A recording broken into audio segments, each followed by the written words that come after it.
Merci Madame la maire et merci pour vos mots ce matin.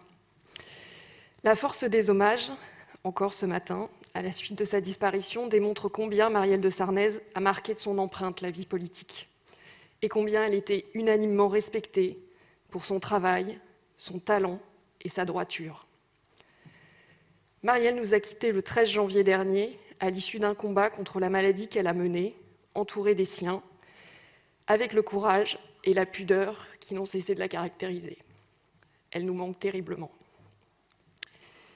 Si Marielle était, sans le vouloir, un modèle pour celles et ceux qui avaient la chance de croiser sa route, c'est qu'au-delà de son talent, elle incarnait comme personne les valeurs de liberté, de fidélité, d'engagement et de courage.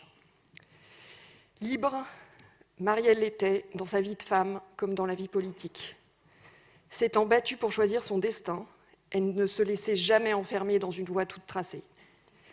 Elle récusait les postures qui caractérisent si souvent la vie politique, en plaçant toujours son action sous le signe de l'intérêt général. Fidèle, Marielle l'était à ses convictions, à ses combats et aux autres. Convaincue de la nécessité de dépasser les clivages qu'elle jugeait archaïques, elle fut pendant plus de 40 ans l'inlassable artisane d'un centre fort et indépendant. C'est à elle et à François Bayrou, avec qui elle a mené tous ses combats, que nous devons d'avoir transformé ce rêve en réalité, malgré les difficultés et les trahisons de tous ordres. Fidèle en amitié, elle se souciait des autres et permettait à chacune et à chacun de grandir. Engagée aussi. Marielle est même l'incarnation de l'engagement. Elle n'a eu de cesse de se battre pour les causes qui lui tenaient à cœur, les droits des femmes et leur place dans la vie politique. C'est sous son impulsion que le Centre a imposé une parité dans ses instances et a permis à des générations de femmes de s'engager.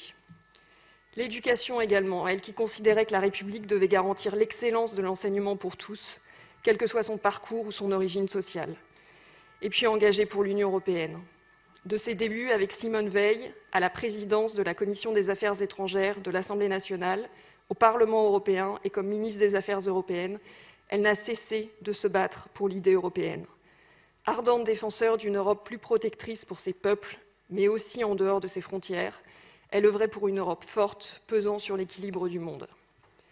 Courageuse, indéniablement, car pour faire bouger les lignes, il faut des courages dans les convictions et dans les actes. Dans la vie politique comme dans la vie, les demi-mesures et les hypocrisies font plus de mal que les décisions nettes et courageuses. Marielle avait fait sien les mots de Stefan Zweig qu'elle aimait tant. Et c'était bien le courage qui caractérisait son action. Pour se rendre sur la route des migrants et porter au Parlement européen la parole de ceux que l'on n'entend pas. Pour défendre jusqu'au bout ses convictions, y compris quand cela devait aboutir à la disparition annoncée d'un courant de pensée pour ne pas trahir ses valeurs. Démocrate profondément, Marielle portait une certaine idée de la démocratie, de la manière de servir ses concitoyens. C'est ce que ses collègues de la Commission des Affaires étrangères ont unanimement salué. Si elle combattait avec force certaines idées, elle se battait avec la même force pour qu'elles puissent s'exprimer.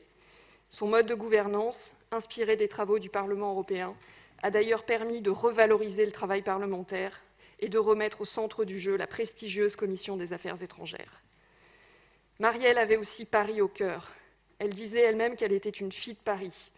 Née dans la capitale, elle a habité de très nombreux quartiers avant de s'installer à Pernetti, un quartier qui lui ressemble, solidaire, dynamique, attentif aux autres, que Marielle avait choisi pour recréer, avec ses plus proches, son village.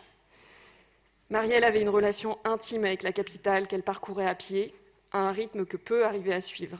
Elle défendait une vision profondément humaine, mêlant ambition à long terme pour la ville et prise en compte du quotidien des Parisiens, de leurs attentes, de leurs difficultés. Ce projet, elle l'a notamment porté lors des élections municipales de 2008. Réparer les fractures de tous ordres, adapter la ville à l'urgence climatique, garantir l'excellence éducative pour tous, promouvoir la mixité sociale.